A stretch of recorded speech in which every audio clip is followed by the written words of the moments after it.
नमस्कार। सपा नेता अखिलेश यादव का ये ट्वीट कल से सोशल मीडिया पर लगातार वायरल हो रहा है। वो अपने इस ट्वीट में लिखते हैं, जैसे जैसे अयोध्या की जमीन के सौदों का भांडाफोड़ हो रहा है, उससे ये सच सामने आ रहा है कि भाजपा राज में अयोध्या के बाहर के लोगों ने मुनाफा कमाने के लिए बड़े स्तर में जमीन की खरीद फरोख्त की है। भाजपा सरकार द्वारा पिछले 7 सालों से सर्किल रेट न बढ़ाना स्थानीय लोगों के खिलाफ एक आर्थिक षड्यंत्र है। इसकी वजह से अरबों रुपए के भूमि घोटाले हुए हैं। यहाँ आस्थावानों ने नहीं बल्कि भू माफियाओं ने जमीन खरीदी है। उन्होंने अपने इस ट्वीट के साथ इंडियन एक्सप्रेस के एक आर्टिकल को भी शेयर किया, जहां इंडियन एक्सप्रेस ने अपनी एक इन्वेस्टिगेशन के बाद दावा किया है कि मंदिर के 15 किलोमीटर के दायरे में साल 2019 से, यानी जब से सुप्रीम कोर्ट ने राम मंदिर का फैसला सुनाया है, तब से लेकर अब तक मैसिव लैंड परचेज की गई है। To be specific, land purchase is 15 kilometre के एरिया में पिछले कुछ सालों में 30% तक बढ़ गई है और इसमें कई सारे प्रोमिनेंट फिगर्स इन्वॉल्व हैं। अखिलेश यादव ने पिछले 7 सालों में अयोध्या में सर्किल रेट, यानी वो रेट जिससे एक पर्टिकुलर लैंड परचेज के लिए रजिस्ट्रेशन के लिए पैसा दिया जाता है, उस रेट को ना बढ़ाने के लिए बीजेपी सरकार को क्रिटिसाइज किया है और इसे लोकल रेसिडेंट्स के अगेंस्ट बीजेपी की एक कॉन्स्पिरेसी बताया है। उन्होंने कहा है कि लैंड माफियाज इस कंडीशन का फायदा उठाकर गरीब लोगों और किसानों से जमीनें खरीद रहे हैं और फिर उसे इन्फ्लेटेड रेट में बाहरी लोगों को बेच रहे हैं। अब आते हैं इंडियन एक्सप्रेस के इस आर्टिकल पर, जिसे शेयर कर अखिलेश यादव ने सरकार पर आरोप लगाया है लैंड माफियाओं को बढ़ावा देने का।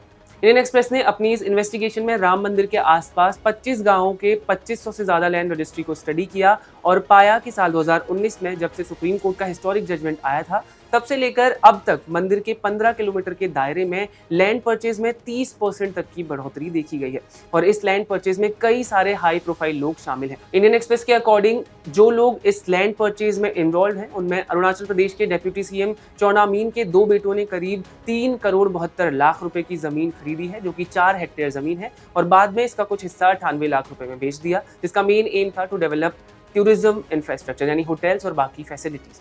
इसके अलावा बीजेपी के फॉर्मर एमपी बृजभूषण शरण सिंह के बेटे करण भूषण सिंह ने अपनी कंपनी के थ्रू 1.15 करोड़ रुपए की जमीन खरीदी थी, जो कि 0.97 हेक्टेयर्स थी, और बाद में इसका कुछ हिस्सा करीब 61 लाख रुपए में बेच दिया था।